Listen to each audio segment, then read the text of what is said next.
And the award goes to... Are you ready? Let's go! We are back. Welcome back to the Fourth and Flex Fantasy Football Podcast. I'm Bandy. That's Trey. And the time is now, buddy. What's going on? Not much, man. Not much. Just waiting on the Super Bowl to come up. But before that happens, we got some NFL honors to talk about. We sure do. NFL honors, man. Giving out some awards to the people. We did our award show already this year, man. But this is the NFL's version. There's going to be some surprises, some shocks, a lot of good stuff in there. But it's going to be fun, Trey. Going to be fun. For sure. But I mean, we should just go ahead and do it, right? Go ahead and jump into it. What do you think, buddy? Would you start with the big one, huh? Get it going right off the rip. Let's get it going. MVP. Okay. This is the most valuable player of the NFL. Now, normally this is going to be given to a quarterback. In recent years, that's what it's always seemed to be. I guess they consider those guys to be some of the most valuable, but we got a running back in the category this year, man, which I love to see. I don't know if they do that just for fun or what, but we got one in there. You want to read off some of the nominees for us, buddy? Yeah, man. So the nominees this year are Josh Allen of the Buffalo Bills, Lamar Jackson of the Baltimore Ravens, Christian McCaffrey of the San Francisco 49ers, Dak Prescott of the Dallas Cowboys, and Brock Purdy of the San Francisco 49ers. Yeah, buddy. I know the consensus say that Lamar is the guy who's going to win this award, but what do you think, bud? You know me. I'm not a big Ravens guy, and I called that they would fail in the playoffs, and they did. And I know it's not about the playoffs; it's about their regular season. But to me, the regular season just no shock and awe for me, man.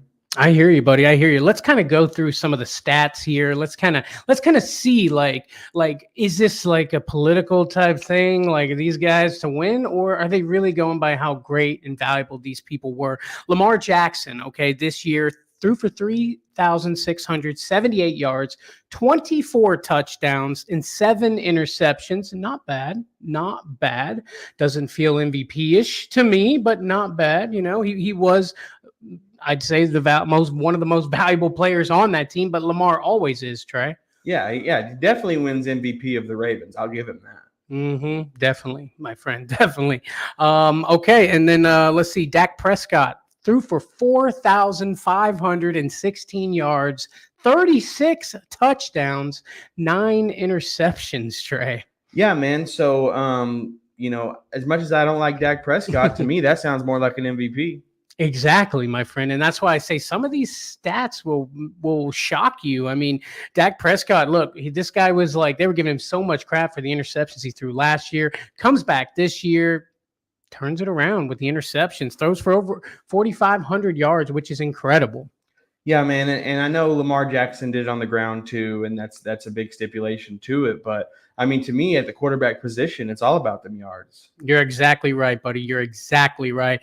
And then let's get to let's see who was the let's see, Brock Purdy, another candidate here. Brock Purdy threw for 4,280 yards, 31 touchdowns, 11 interceptions, Trey.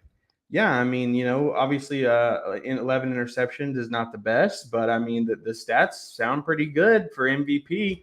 I don't know if it competes with like Dak's stats, but hey, to me, it sounds a little bit better than Lamar Jackson. Exactly, my friend. Exactly. And then let's get to Christian McCaffrey, the only running back on this list. Christian McCaffrey ran for 1,459 yards, 14 touchdowns on the ground. Well, not necessarily on the ground. He was in the air too, CMC, baby. Yeah, man, Christian McCaffrey, dude. I mean, he went crazy. I mean, you see, he's going to the Super Bowl right now because of how crazy he went. Obviously, 2 guys from the 49ers are in the MVP category. To me, Christian McCaffrey, I mean, I know this thing doesn't normally go to anybody outside of the quarterback, but he's on this list for a reason. And I think if they did this right, he's the one that deserves it. Absolutely, buddy. Absolutely. So that's your pick, huh? Christian McCaffrey, you think should be the winner of this category? 100%. As much as it hurts, bro, I think Dak Prescott, man. I mean, a complete turnaround from last year, threw for so many yards, only 9 interceptions, 36 touchdowns, almost, 4,500 yards, Trey. That says it right there for me. And a great passer rating. And I agree completely. My only take on that is I can pinpoint games that I watched where I thought Dak Prescott was the reason the Cowboys lost that game. You cannot point out one game for me where I thought Christian McCaffrey was the problem on the Niners. Not one game. You're not lying about that, buddy. You're not lying about that. CMC, I think MVP of the 49ers, Trey. Without a doubt, man. And that's a team full of valuable players, if you know what I'm saying. 100%. Crazy. So yeah, MVP category. That's our picks. Man. Let's keep it moving, man. Let's go to defensive player of the year, Trey. I'm gonna go ahead and hit us with some of the guys on this list, man. We got DaRon Bland of the Cowboys, Max Crosby of the Vegas Raiders, Myles Garrett of the Browns, Micah Parsons of the Cowboys, and TJ Watt of the Pittsburgh Steelers. Trey, what do you think about all that? Yeah, man. I mean, a lot of these guys, there's definitely a reason they're here. I mean, watching all year, you see these guys. These are the names that pop up constantly out of the announcer's mouth. I mean, these guys are in on every play, getting stuff done for the team. DaRon Bland with the pick sixes, Max Crosby with the pressures all day, scaring quarterbacks to half to death. Myles Garrett, doing his thing for the Browns, Micah Parsons, all these guys are just monsters on the defense, and there's 100% reason why all of them are on this list. You're exactly right, man. You're exactly right. All these guys belong on this list. Only one can win. Look, DaRon Bland, 9 interceptions for the Cowboys after taking over for Diggs over there, which is impressive because everybody thought when Diggs was gone, it was going to be a mess in Dallas. But Bland came, did his thing, Trey. Yeah, man, he showed up and showed out. That's for sure. And then we got Max Crosby, 14.5 sacks for the Raiders. I mean, that's incredible in itself. Yeah, Max Crosby, dude, he's one of those guys that, you hear quarterbacks in post-game interviews and they're like, I do not want to be lined up across from Max Crosby. I mean, it definitely, just him himself puts the fear in the eyes of a quarterback because that dude is out to kill. You're 100% right. And always talking crap, my friends. Oh, yeah, 100%. Max Crosby mic'd up, man. That's something you want to listen to. Yeah, something they probably won't be able to air. Exactly. Then you got Myles Garrett, 14 sacks on the year for Cleveland. Yeah, man, Myles Garrett's been doing his thing, and that Cleveland's defense altogether is fire, but Myles Garrett is the man that holds that defense together and really puts them up over the hill. 100%. Micah Parsons climbing back in. Last year, they wanted to put him in this category where he was I think 2 years ago, was a rookie, but he's climbing back into Defensive Player of the Year. 14 sacks on the year for Micah Parsons, which surprised me because I felt like he didn't jump off the screen to me as much this year. Yeah, man, Micah Parsons, I think the reason why you're saying that is because he kind of fell off towards the end of the season. It was, and I get the Cowboys had more of an offense going on, so they didn't really need the defense as much towards the end of the season. But Micah Parsons, the teams just started trying to do everything they can to stop this man. I mean, I saw a couple plays where they triple teamed him. Oh yeah. That was how a lot of teams contained him, And then there's TJ Watt of the Steelers, 19 sacks, 1 interception. 3 of those sacks were against the San Francisco 49ers, man. So that says something itself. Definitely. The only thing that worries me with TJ Watt winning this award is because of his injury and how things worked out towards the end of the season. I feel like he's kind of off the minds of people, even though 19 sacks, that's a feat in itself. And he definitely deserves to be on this list. I just wonder with the way how these things normally fall in, him not being in the last couple games, might put some pressure on it. You're exactly right, buddy. But hey, man, that means these other guys had more games to do the same thing that he was able to do in the amount of games that he played. Exactly. Which goes to show how great of a player he is. But I know how these honor shows go, and it's kind of like what's most recent on your brain. You're exactly right, buddy. You're exactly right. So, guys, on the Defensive Player of the Year, Trey, what's your final pick, man? Who you think's the guy? Man, I've got to go with Max Crosby, man. And for me, it's because of the fear that he puts in the other team. That's what you want out of a defensive player. If he can already do damage before the game has started, I mean, that's who I want on my team. You're right. You're right, buddy. I'm going to have to lean towards TJ Watt, man. I mean, I know he's won this award before, but I mean, he's a game wrecker, okay? The Pittsburgh Steelers, not a great team this year, but somehow got into the playoffs, didn't make it very far. I got to say, man, you know that the defense helped with a lot of those games, Trey. Definitely, definitely. TJ Watt, I think, is the guy for Defensive Player of the Year, but we'll see what happens because I can absolutely see what you're saying is how he comes off the minds of people. It absolutely makes sense, buddy. Absolutely. Now let's get to some of the fun stuff, buddy. Let's get to the Offensive Player of the Year. We got Tyreek Hill, of course, making the list. Lamar Jackson, hey, on another list here for Offensive Player of the Year. CeeDee Lamb, Christian McCaffrey, this guy's everywhere. And then we got Dak Prescott also on here for Offensive Player of the Year, Trey. Yeah, man, all these guys are great. And to me, this is a little bit better of a category for me for Lamar Jackson. You know, and like I said, he is the MVP of the Ravens, but I'm thinking Offensive Player of the Year, this feels more right for him. Tyreek Hill going crazy. I mean, that dude definitely needs to be on this list. And along with the other guys, Christian McCaffrey, Dak Prescott, and CeeDee Lamb, the duo. Absolutely, absolutely. Let's start at the top with Tyreek Hill. Man, he said coming in the season, he's going to hit that 2,000-yard mark. He got close, 1,799 yards, 13 touchdowns for Tyreek Hill, Trey. Yeah, man, not a bad season at all. You know, just proving that, you know, Mahomes didn't make him, he made himself. Yeah, buddy, you're exactly right. You're right. Lamar Jackson, we talked about his stats already. Then we go to CeeDee Lamb, who I think kind of flew. I mean, he really took off this year, man. I think he really helped as far as fantasy football goes, which is our forte. I think CeeDee goes in the first round next year, but, you know, that's something we'll get to. But 1,749 yards, 12 touchdowns for CeeDee Lamb, Trey. Yeah, and crazy enough, he also had 2 rushing touchdowns on the year, so 14 total. You know, big CeeDee Lamb year, #1 in wide receiver in fantasy football. I mean, this dude went crazy. The Cowboys' offense was putting up numbers. You know, and that's also why Dak Prescott's on this list. But CeeDee Lamb, man, really showed up and showed out this year, and I guarantee he's a first-round draft pick next year. Yes, sir. Yes, sir. And then you got Christian McCaffrey. I'll go for it again. 1,742 yards. 1,459 yards. 14 touchdowns for Christian McCaffrey, man. And then we'll go back to Lamar here with his stats: 3,678 yards, 24 touchdowns, and 7 interceptions. Trey, Offensive Player of the Year. After hearing all those stats and hearing all those names, who sticks out to you?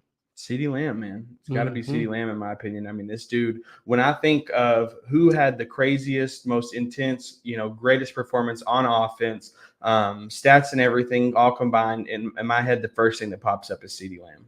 I mean, how can you argue with that, man? How can you argue with that? How could you argue with that? I'm going to argue with that. I mean, honestly, I'm going to go Christian McCaffrey because I feel like Christian McCaffrey was the MVP of the league. Okay. He's not going to win that award. It's very unlikely. So I say Offensive Player of the Year, give it to your boy CMC, man. And I agree with you completely. If he does not win MVP, I would give him this category. I just wish that the NFL would do right by him and give him the MVP, and CeeDee Lamb can take Offensive Player. It all works out. It all works out. I love it. I love it. Yeah, it's going to be fun. It's going to be fun, man. Let's move on to the next category. Offensive Rookie of the Year, buddy. I like it. Some of these guys we've talked about on this very show: Jahmyr Gibbs, okay, Sam Laporta, Puka Nacua, Bijan Robinson, and then C.J. Stroud, Offensive Rookie of the Year. Yeah, man, this is honestly probably my favorite category in the NFL honors this year. And, I've never really been a big rookie guy, but with the way fantasy is going last year and I was following all these guys so close, I really fell in love with a lot of these guys on this list. I mean, Jahmyr Gibbs, you got to love him. Sam Laporta for fantasy, you know you loved him. Puka Nacua, I mean, this dude came out of nowhere. I don't know if you saw the catch that he made off the behind the jet ski with the surfboard and all that. Got the greatest catch or whatever in the Pro Bowl show, but it was good. It was tearing it up, dude. Puka, man, taking the league by storm.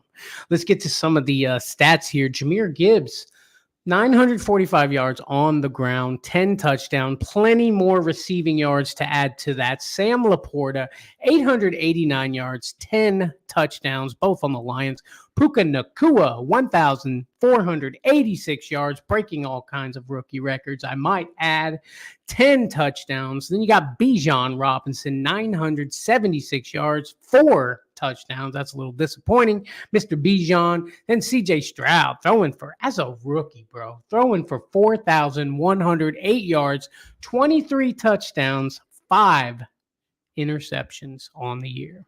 Yeah, man, and I know this award is probably already bought and sold for to CJ Stroud because of that and him being a quarterback and a rookie quarterback and putting all those numbers. But in my personal, humble opinion, I'm going Puka Nacua. I mean, I'm with you. I'm with you 100% on this. Puka Nacua, I mean, he broke all the records. I mean, I don't know if this category is taken by the quarterback as much. You know what I mean? But I feel like Puka Nacua does have a shot at winning this one, Trey. Yeah, man. I mean, CJ Stroud, started the year a little slow. It did come strong towards the end of the year, and really, showed all the way up into the playoffs. But to me, Puka Nacua came out of nowhere and has just been balls to the walls, amazing wide receiver from the jump. I mean, I don't see anything outside of this dude. I don't see why Puka Nacua isn't a first-round draft pick in fantasy next year. I mean, I say it goes at the end of the. I think it's go for in the second round, but I could see people taking him in the first. Look, if I've got the last pick, I'm taking him at the first pick of the second round. So no one else is getting him. So if you don't go in the first, baby, he's mine. Ooh, hey, we getting a little ahead of ourselves, my friend, but we gonna get it. We gonna get it, man. Offensive Rookie of the Year. That's a fun one. Let's get to the defensive side of things and go for the Defensive Rookie of the Year. A lot of guys, man. The Texans did it right, man. They got 2 guys in these categories all over the place. Defensive Rookie of the Year: Will Anderson of the Houston Texans, Jalen Carter of the Philadelphia Eagles, Joey Porter Jr. of the Pittsburgh Steelers, Kobe Turner, Los Angeles Rams, and you got Devin Witherspoon, Seattle Seahawks.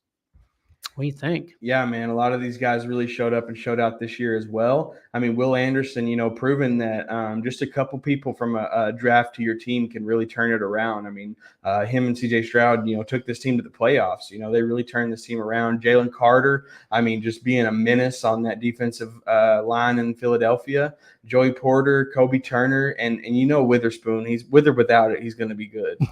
With or without that spoon, man, you ain't lying. Let's get to some of the stats, man. We got Will Anderson, 16 assists, 7 sacks on the year. Now, Jalen Carter, 13 assists, 6 sacks. Joey Porter Jr., 33 solo tackles, 11 assists, 1 interception. We got Kobe Turner, 28 assists, 9 sacks. And then Devin Witherspoon, 23 assists, 3 sacks, and 1 interception, Trey. Yeah, man. And, really thinking about looking over these guys and trying to decide who I wanted to pick as the Defensive Rookie of the Year. In my opinion, it was the guy who made their team turn around so strongly, who made the biggest impact on the defense by being there. And to me, that's Will Anderson with the Houston Texans, man. Yeah, buddy. I'm with you on that one, man. Will Anderson, man. He really came in and he made that line his quickly. I think quickly became a captain of the team and just, showed him how it was done. You know what I mean? As a rookie coming in, that's incredible. So exactly. I'm going with you, buddy, on this one. Will Anderson, Defensive Rookie of the Year. Can't wait to go back and see how we did on our picks here, man. For sure. Let's go to the next category, which is one of my favorite categories of all time when it comes to these sort of things, and that is your Comeback Player of the Year. Let's get to some of the nominees this year. Joe Flacco doing it big. Damar Hamlin, welcome back. We got Baker Mayfield of the Tampa Bay Buccaneers. Matthew Stafford. We got Tua Tagovailoa. What do you think, buddy? Yeah, man, all these guys made great comebacks. I mean, obviously, Joe Flacco, he came back from the couch and led a team to the playoffs. Damar Hamlin, we know what kind of comeback he made.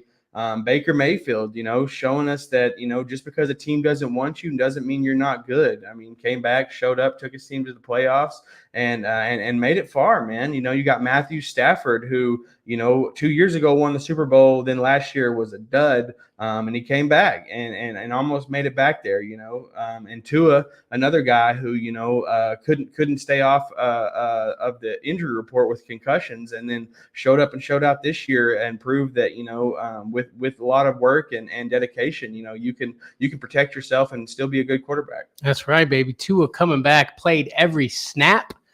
I mean, that's what you're supposed to do, man. Let's get to some of the things here, some of the stats here. Joe Flacco, okay? I want to just tell you, he came back week 13, Trey, week 13.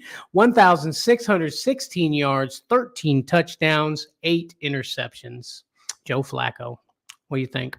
Dude's a monster, man. I mean, it was like every week it was 300-yard games every week, in and out, dubs, 300 yards. I mean, just having a blast, doing it to it. I mean, really showing that. I mean, he still got it, man, without a doubt. Yeah, buddy. Yeah, buddy. Get to Baker Mayfield, 4,044 yards, 28 touchdowns, 10 interceptions for Baker Mayfield, Trey. Yeah, man, we all saw it, and we hear you talk about it every week. We know Baker Mayfield really did his thing this year, and I'm proud of that man. I'm proud of that man, too. That's my quarterback. But anyway, Matthew Stafford threw for 3,965 yards, 24 touchdowns, and 11 interceptions, Trey. Yeah, to me, with Matthew Stafford, I think it was a good comeback. But to me, I feel like he didn't go far away quick enough. To me, this isn't really a comeback. He just had a little bit of a down year, and he's back to his normal self. So it's hard for me to call Matthew Stafford a comeback when he won the Super Bowl 2 years ago. You're 100% right, buddy. I'm with you on that one. Tua Tagovailoa, 4,624 yards, 29 touchdowns, 14 interceptions on the season. Yeah, with Tua, to me, being the comeback player of the year is a little much for what he accomplished, but he definitely showed everyone that he is a valuable quarterback and valuable to the NFL. You're 100% right, buddy, 100% right. So are they going to just go ahead and give this thing to Damar Hamlin? What do you think? To be honest, I understand for political reasons and things like that they would, but in my most humble opinion, this is Joe Flacco. All day, man. This is Joe Flacco coming off the couch and leading the team to the playoffs that he knew nothing about. I mean, this dude is laid up watching the games. A week later, he's on the field putting up 300-plus yards. I mean, if that ain't a comeback, I don't know what is. I mean, I'm with you. I think I forgot Damar Hamlin's stats here, by the way. 2 solo tackles. Yeah, and I think they were on special teams, and I'm pretty sure they just put him out there, for the fans and the media of it. And I mean, don't get me wrong, I'm so happy that the dude survived and everything like that. But to me, he just hasn't put enough on the field for it to be considered comeback player of the year. Absolutely, absolutely. They tried to use him in that trick play there to get the first down on fourth. That didn't really work out for him. That would have been helping him with his case. Yeah, that would have definitely hyped this up for sure. But I mean, to me, it's just the comeback Joe Flacco made from being retired and not even playing football and who's knowing what his regimen was and his exercise routine. I mean, he could have been eating 2 pizzas a day, having a good old time, and then he shows back up and he's like, oh yeah, I'm still good at this. I mean, in 5 games, he did throw 8 interceptions, which is a lot, but he was slinging the rock, man, and led this team to the playoffs. And that's what I love to see, baby, a quarterback slinging the rock. Yeah, buddy. Yeah, buddy. Comeback player of the year. We're going Joe Flacco here, man. And I love me some Baker. And I think Baker is definitely a great candidate for this category, but I'm rolling with Joey Flacco, man, with you, my friend. I appreciate that. Hey, Bayou Bengal Fantasy Network says Flacco was an amazing story this season. No doubt. And also he said, hit that like button, y'all. Y'all heard Bayou Bengal, man. Appreciate that. You know what to do. Yeah, you do. Jessica Welch says, what's up, my guys? What's happening, girl? What's up? Beautiful stuff. Beautiful stuff. We got one more category here, man, and it is your NFL Coach of the Year. And the nominees this year are Dan Campbell of the Detroit Lions, John Harbaugh of the Baltimore Ravens, D'Amico Ryans of the Houston Texans, Kyle Shanahan of the San Francisco 49ers, and then we got Kevin Stefanski of the Cleveland Browns.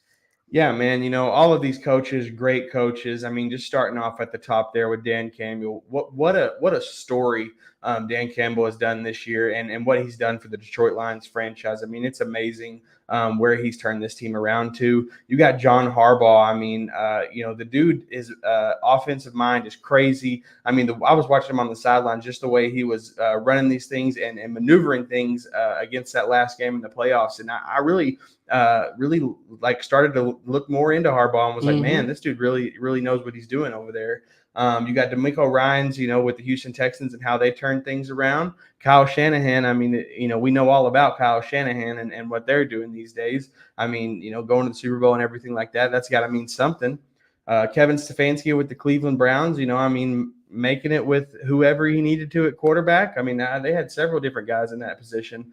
And then that's it for those guys. Yeah. Dan Campbell took the team, the Detroit Lions, 12-5 this season. John Harbaugh, 13-4 for those Baltimore Ravens.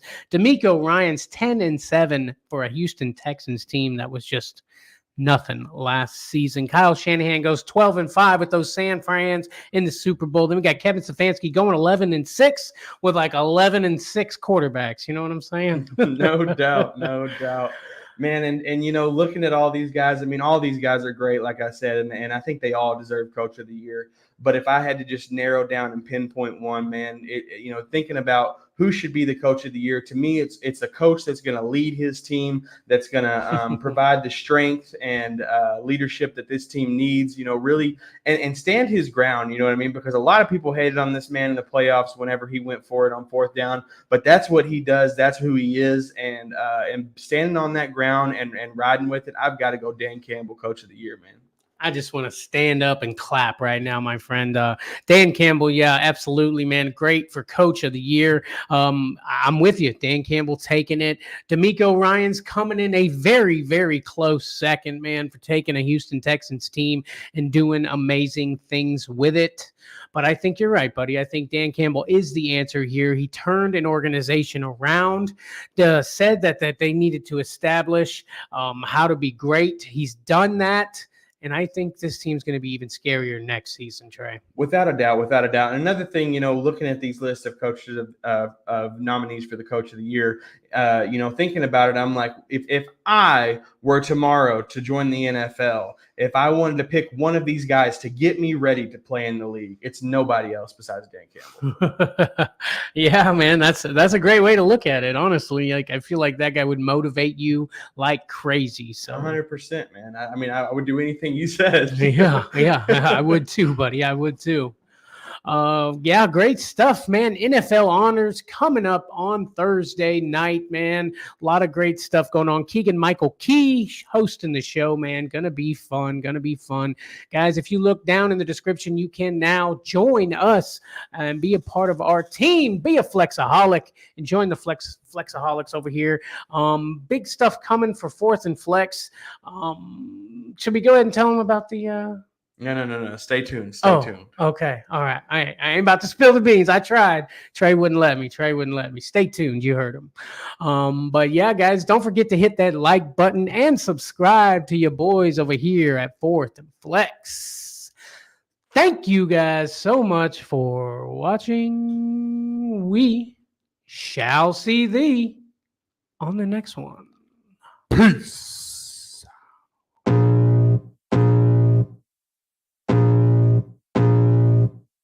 I can feel the blood creeping up from the heathens. Got will, got fight, got pride, got reason. If they wanna go eat, then you know I'm gon' feed them. If you're coming for me, hope you're ready for a demon. I got eyes in the back of my head, I'm seeing. Take me for granted and you know I'm leaving. I'ma take what's mine with the webs I'm weaving. I could take this crowd from seeing to believing. Got a taste for blood and my tongue keeps bleeding from the words I spit. So sharp, so freezing, so cold. Behold, frostbite they feeling. I could tear you apart or I could go heal them. Don't believe in fate, don't believe in ceilings. I just need a taste and my mind starts peeling. I don't pace myself, I grind on kneeling. Got lust for change, I just love the feeling. I ain't gonna give up. Got too little time, I'ma live up. Balls of steel, this guy. He's got big balls.